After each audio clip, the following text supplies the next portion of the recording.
Dears, എല്ലാവർക്കും നമസ്കാരം. മൗനരാഗം സീരിയലിൻ്റെ നാളത്തെ സൂപ്പർ ഹിറ്റ് പ്രമോ വിശേഷത്തിലേക്ക് എല്ലാ കൂട്ടുകാർക്കും സ്വാഗതം കേട്ടോ. അപ്പോൾ നിങ്ങൾ ആരെങ്കിലുമൊക്കെ ആദ്യമായിട്ടാണ് നമ്മുടെ ചാനൽ കാണുന്നതെങ്കിൽ എപ്പോഴും പറയുന്നത് പോലെ തന്നെ ഒന്ന് സബ്സ്ക്രൈബ് ചെയ്തിട്ട് കാണണം കേട്ടോ. അതുപോലെ വീഡിയോ കാണുന്ന കൂട്ടുകാരൊക്കെ ഒന്ന് ലൈക്ക് ചെയ്യാനും മറക്കരുതേ. നേരെ നമുക്ക് കിരണിൻ്റെയും കല്യാണിയുടെയും ഒക്കെ നാളത്തെ വിശേഷത്തിലേക്ക് പോയാലോ. അങ്ങനെ നമ്മുടെ വിക്രത്തിനെ റിമാൻഡ് ചെയ്തിരിക്കുകയാണ്. അപ്പം വിക്രം ആണെങ്കിൽ ഇറങ്ങിയപ്പോൾ തന്നെ നമ്മുടെ പ്രകാശിനോട് പറഞ്ഞു, അച്ഛാ എനിക്ക് വേണ്ടി ഇവളോടുള്ള സകല കണക്കും അച്ഛൻ തീർക്കണമെന്ന്. അങ്ങനെ വിക്രത്തിനെയും കൊണ്ട് ആ പോലീസുകാർ പോകുന്ന സമയത്ത് ചങ്കുപിടഞ്ഞ് നിൽക്കുക നമ്മുടെ പ്രകാശൻ. അവിടെ വെച്ച് കല്യാണിയെയും അതുപോലെ മൂങ്ങിയെയും ദീപയും ഒക്കെ ശപിക്കാവുന്നതിൻ്റെ മാക്സിമം ശപിച്ചതിന് ശേഷം പ്രകാശൻ അവിടെ നിന്ന് ഇറങ്ങാൻ തുടങ്ങുക. ഇയാളിനി പോയിട്ട് എന്തുണ്ടാക്കാനാണ് എന്നുള്ള രീതിയിൽ കിരണും കല്യാണിയും ഒക്കെ ഇങ്ങനെ ആലോചിക്കുക. പക്ഷേ ശരിക്കും പറഞ്ഞാൽ നമ്മുടെ പ്രകാശൻ ഒരുപാട് സങ്കടത്തോടു കൂടിയും അതുപോലെ കല്യാണിയോടുള്ള പകയോടു കൂടിയും ഒക്കെ തന്നെയാണ് ആ കോടതി വളപ്പിൽ നിന്ന് പോകുന്നത്. അങ്ങനെ അവിടെ നിന്ന് ഇറങ്ങുന്ന പ്രകാശൻ നേരെ ചെല്ലുന്നത് സഹായം അഭ്യർത്ഥിച്ചുകൊണ്ട് നമ്മുടെ സരയുൻ്റെയും ബഗാസുറിൻ്റെയും ഒക്കെ വീട്ടിലേക്ക്. അപ്പോൾ ബഗാസുറിനെ കണ്ടപ്പോൾ തന്നെ, അയ്യോ നീ ഈ കിടപ്പിലായല്ലേ, ഇനി എങ്ങനെയാ എന്നെ ഒന്ന് സഹായിക്കുക. എന്തായാലും ഇവിടെ വന്ന് കണ്ടു കഴിഞ്ഞാൽ എൻ്റെ മകനെ ജയിലിലാക്കിയവരോട് പ്രതികാരം ചെയ്യാനായിട്ട് നീ എന്നെ സഹായിക്കുമെന്ന് വിചാരിച്ചാണ് ഞാൻ വന്നത്. അപ്പോഴത്തേക്കിനും രാഹുൽ പറഞ്ഞു, എടാ ഇപ്പോഴത്തെ അവസ്ഥ നീ കണ്ടില്ലേ, ആ കിരണ എന്നെ ഈ അവസ്ഥയിലാക്കിയത്. കിരണാണെന്നോ? അതെ അതെ, അവൻ തന്നെയാ. അവനെ ഇത്രയും കാലവും അഭിനയിക്കുമായിരുന്നു. ഇപ്പം അവനൊരു പ്രശ്നവും ഇല്ലെന്ന് എല്ലാവർക്കും മനസ്സിലായി. അതുകൊണ്ട് അവൻ ഇങ്ങനെ ധൈര്യത്തോടു കൂടി ഇറങ്ങി നടക്കുന്നത്. പിന്നെ ഇപ്പം അവന് പേടിക്കാനും ആരും ഇല്ലല്ലോ. വിക്രത്തിനെയും ഗംഗാപ്രസാദിനെയും ഒക്കെ പൂട്ടിയ സ്ഥിതിക്ക് ഇനി പുറത്തവന് ശത്രുക്കളെന്ന് പറയാൻ ഞാൻ മാത്രമല്ലേ ഉള്ളൂ. ഞാനും ഇപ്പോൾ വീണ് കിടക്കുന്ന അവസ്ഥയിലാണല്ലോ. അതുകൊണ്ട് തന്നെ അവനെ ഇനി പെട്ടെന്നൊന്നും തകർക്കാൻ സാധിക്കില്ല. അങ്ങനെ പറയരുത് രാഹുലെ, നീ എൻ്റെ ഒപ്പം നിൽക്കണമെന്ന് രാഹുലിനോട് നമ്മുടെ പ്രകാശൻ അഭ്യർത്ഥിക്കുക. ഇത് കേട്ടുകൊണ്ട് സരയു വന്നു, ദേ നിങ്ങളൊരു കാരണം വെച്ചാലും വിഷമിക്കണ്ട. ആ കിരണും കല്യാണിയും ഒക്കെ നശിക്കണം. അവളെ ഒരുപാട് എൻ്റെ മേലെ കുതിര കയറാൻ വന്നിട്ടുള്ളതാ. അതുമല്ല, ലാസ്റ്റ് ഞാൻ ആ കിരണിൻ്റെ കഴുത്തിന് പിടിച്ച സമയത്തും എന്നെ അവൾ ഒരുപാട് ഉപദ്രവിച്ചിരുന്നു. എല്ലാത്തിനും ഞാൻ അവളോട് പകരം ചോദിക്കും. അങ്ങനെ സരയു ആണെങ്കിൽ നല്ല ദേഷ്യത്തിൽ നിൽക്കുക. പിന്നീട് നമ്മളെ കാണിക്കുന്നത് നമ്മുടെ വിക്രത്തിനെയും കൂട്ടി ജയിലിലെത്തിയവർ വിക്രത്തിന് മാറാനായിട്ടുള്ള ആ ഒരു ഉടുപ്പൊക്കെ കൊടുത്തു. അതിനുശേഷം ആ വെള്ളയൊക്കെ ഇട്ട് നമ്മുടെ വിക്രം അങ്ങ് വരിക.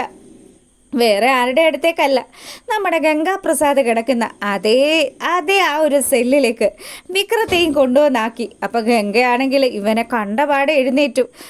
എന്തൊക്കെയായിരുന്നു, തൻ്റെ അനുയായി ആക്കാമെന്നൊക്കെ വിചാരിച്ച് വലിയ സന്തോഷത്തിലിരുന്നതാണല്ലോ ഗംഗ.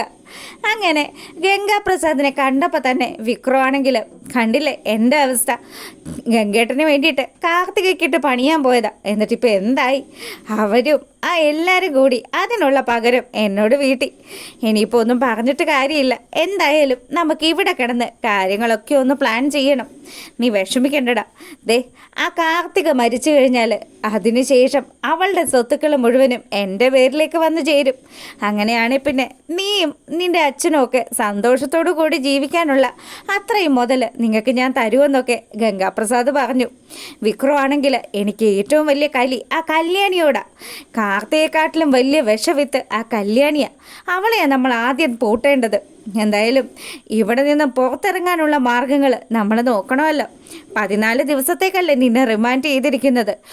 ബാക്കി കാര്യങ്ങളൊക്കെ നമുക്ക് ചെയ്യാം, വേണ്ട വിധം ചെയ്യാമെന്നൊക്കെ പറഞ്ഞ് അവരവിടെ സംസാരിച്ചു കൊണ്ട് നിൽക്കുക. പിന്നീട് നമ്മളെ കാണിക്കുന്നത് അമ്പലത്തിൽ പോയി മടങ്ങി വരുന്ന നമ്മുടെ മൂങ്ങാമുത്തശ്ശിയുടെ അടുത്തേക്ക് ബാലൻ ചെല്ലുന്നത്.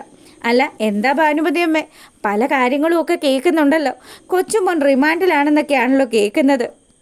അതെ ബാല, അതാ സംഭവിച്ചത്. ഇന്നലെ കോടതി കൂടിയ സമയത്ത് അവനെ അവർ റിമാൻഡ് ചെയ്തിരിക്കുക. അവൻ ചെയ്ത കുറ്റം എന്താണെന്ന് ബാലൻ ചോദിച്ചു. ആ എന്ത് പറയാനാ, അവനൊരു കള്ളനാണെന്നുള്ള കാര്യം ബാലനോട് ഞാൻ പ്രത്യേകം പറയണ്ടല്ലോ. പിന്നെ എന്ത് തെറ്റ് ചെയ്താലും മകനെ ഇങ്ങനെ സംരക്ഷിക്കുന്ന ഒരച്ഛനാണ് എൻ്റെ മകൻ പ്രകാശൻ. പിന്നെ ഇത്തവണ അവൻ ആ പാതകം ചെയ്തത് കാർത്തിക മോളോടാ. അയ്യോ, കാർത്തികയുടെ തലക്കടിച്ചെന്നാണോ കേസ്? അതേ, നീ കാർത്തികയുടെ തലക്കടിച്ചു.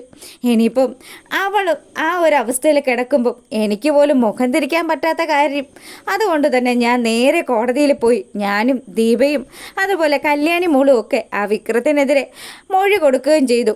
അതിൻ്റെയൊക്കെ ആ ഒരു അടിസ്ഥാനത്തിലാണ് അവനെ റിമാൻഡ് ചെയ്തിരിക്കുന്നത്. എന്തായാലും നല്ല കാര്യം തന്നെയാണ് മുത്തശ്ശി. നിങ്ങൾക്ക് ഇപ്പോഴെങ്കിലും, അതും ഈ പ്രായത്തിലെങ്കിലും ഒരു വിവേകം ഉണ്ടായല്ലോ. അതെ, ഒരുപാട് തെറ്റുകൾ ഞാൻ ചെയ്തായിരുന്നു ബാല. ഇനി ഒരിക്കലും ഞാൻ ഒരു തെറ്റിലേക്കും പോവില്ല. ഇനിയുള്ള കാലം എൻ്റെ കൊച്ചുമക്കളുടെ കൂടെ സന്തോഷമായിട്ട് ജീവിക്കാനാണ് ഞാൻ ആഗ്രഹിക്കുന്നത്. പിന്നെ എൻ്റെ മകനുണ്ടല്ലോ, വഴിതെറ്റിപ്പോയ പ്രകാശൻ, അവനെ എങ്ങനെയെങ്കിലും ഒന്ന് നേരെ ആക്കണമെന്ന് എനിക്ക് ആഗ്രഹമുണ്ട്. എത്രയൊക്കെ വന്നാലും അവനെ പ്രസവിച്ചത് ഞാനല്ലേ എന്ന് മൂങ്ങ പറയുക. എന്തായാലും ഞാൻ നേരെ പോയി അവനെ ഒന്ന് കാണട്ടെ എന്ന് പറഞ്ഞ് ബാലണ്ണൻ വരുന്നത് നമ്മുടെ പ്രകാശൻ്റെ അടുത്തേക്കാണ്. പ്രകാശ, കാര്യങ്ങളൊക്കെ ഞാൻ അറിഞ്ഞു. വരുന്ന വഴി നിൻ്റെ അമ്മയെ കണ്ടായിരുന്നു. ഓ, അവരെ കണ്ടു അല്ലേ? അവരെല്ലാ കാര്യങ്ങളും അണ്ണൻ്റെ അടുത്ത് വിശദീകരിച്ച് കാണുമല്ലോ. അത് പിന്നെ നടന്ന സംഭവങ്ങളൊക്കെ അമ്മ പറഞ്ഞു. എന്താ പ്രകാശ, ഇത്രയൊക്കെ തിരിച്ചടികൾ കിട്ടിയിട്ടും നീ നിൻ്റെ മോനും ഒക്കെ എന്താ നന്നാവാത്തത്? നന്നാകും, ഒരിക്കലും ഞാൻ നന്നാവും. ഇപ്പം ഈ പ്രകാശന് വലിയ ക്ഷീണമാണെന്നൊക്കെയാണല്ലോ എല്ലാവരും കരുതിയിരിക്കുന്നത്. പക്ഷേ ഈ പ്രകാശൻ്റെ ചങ്കിൽ ഒരല്പമെങ്കിലും ജീവൻ ബാക്കിയുണ്ടെങ്കിൽ ഉറപ്പായിട്ടും ആ കല്യാണി എന്ന് പറയുന്നവളെ കൊന്നു തീർത്തിട്ടേ ഞാൻ മരണത്തിലേക്ക് പോകുകയുള്ളൂ. ഇത്രയൊക്കെ പറഞ്ഞിട്ടും ഇവൻ തിരുത്തി ചിന്തിക്കുന്നില്ലല്ലോ എന്ന് നമ്മുടെ ബാലണ്ണൻ ആലോചിക്കുക. പ്രകാശനാണെങ്കിലോ, അതെ ബാലണ്ണ, അവളുടെ വക്കാലത്തും കൊണ്ടാണ് അണ്ണൻ ഇവിടെ വന്നതെങ്കിൽ എനിക്ക് നിങ്ങളോടൊന്നും സംസാരിക്കാനില്ല. അല്ല, ഞാൻ അതുമാത്രമല്ല സംസാരിക്കാൻ വന്നത്. എനിക്ക് രാജപ്പൻ്റെ കാര്യം കൂടെ നിന്നോട് സംസാരിക്കാനുണ്ട്. അല്ല, എന്താണ് രാജപ്പനെ വിക്രമും അവരുടെ കൂട്ടുകാരും ഒക്കെ കൂടി ചേർന്ന് ആക്രമിച്ചതെന്ന് നാട്ടിൽ മൊത്തം ഒരു പരക്കെ സംഭാഷണം ഉണ്ടല്ലോ. വല്ലതും സത്യമാണോ? എനിക്കെങ്ങനെ അറിയാനാന്ന് പറഞ്ഞ് പ്രകാശൻ ദേഷ്യപ്പെടുക. അപ്പം ബാലണ്ണൻ പറഞ്ഞു, നിനെയൊന്നും അറിയുന്നില്ല എന്നൊന്നും പറയണ്ട. എടാ, സ്വന്തം മകളുടെ തലമണ്ടയല്ലേടാ അവൻ തല്ലിപ്പൊളിച്ചത്. എന്നിട്ടും നീ ഒരച്ഛനായിട്ട് എന്തുകൊണ്ടാണ് നീ അവനെ തിരുത്താൻ ശ്രമിക്കാത്തത്? അതെ, കാർത്തികയും കല്യാണിയും അതുപോലെ കാദംബരിയൊന്നും മക്കളായിട്ട് ഞാനങ്ങ് അംഗീകരിച്ചിട്ടില്ല. എനിക്ക് ഒരേ ഒരു മോൻ മാത്രമേ ഉള്ളൂ. അന്നും ഇന്നുമൊക്കെ അവൻ മാത്രം മതി ഈ പ്രകാശന്. എനിക്ക് അവനില്ലാണ്ട് പറ്റത്തില്ലടോ ബാല എന്ന് പറഞ്ഞ് പ്രകാശൻ അലമുറയിട്ട് കരയാൻ തുടങ്ങുക. അപ്പം തന്നെ നമ്മുടെ ബാലൻ്റെ കാര്യങ്ങളൊക്കെ പിടികിട്ടി. ഈ പ്രകാശൻ എന്തൊക്കെ ചെയ്താലും ഇയാളുടെ സ്വഭാവം മാറ്റാനേ പോകുന്നില്ല എന്ന്.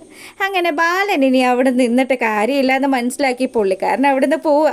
പിന്നീട് ഇതാ വീട്ടിലെത്തിയ നമ്മുടെ കല്യാണി ഭയങ്കര ആലോചനയിലാണ്. എങ്ങനെയെങ്കിലും ആ പ്രകാശനെ കൂടി ആ ജയിലിലേക്ക് വിടണം. അയാളും അതുപോലെ അയാളുടെ മകനും ഒക്കെ ചെയ്തു കൂട്ടുന്ന പാപങ്ങൾക്ക് അവർ ശിക്ഷ അനുഭവിക്കാതെ പറ്റില്ലല്ലോ. എന്നീ ആ കാര്യങ്ങളൊക്കെ ആലോചിച്ചുകൊണ്ട് നിൽക്കുമ്പോൾ കിരൺ നമ്മുടെ കല്യാണിയുടെ അടുത്തേക്ക് വന്നു. എന്താ നീ ഇങ്ങനെ ആലോചിക്കുന്നത്? അല്ല, ഇത്രയൊക്കെ പ്രശ്നം ഉണ്ടായിട്ടും അയാൾ നമ്മളോട് സംസാരിച്ചത് അയാൾക്കൊരല്പം പോലും മനസാക്ഷി കുത്തില്ലല്ലോ. എൻ്റെ പൊന്ന് കല്യാണി, ഇത്രയും വർഷമായിട്ടും നിങ്ങൾക്ക് ആ പ്രകാശൻ്റെ സ്വഭാവം മനസ്സിലായില്ലല്ലോ. എൻ്റെ മോളെ, അയാൾ ഒരു കാലത്ത് നന്നാവില്ല. അയാൾക്ക് എപ്പോഴും വലുത് അയാളുടെ മകൻ മാത്രമാണ്.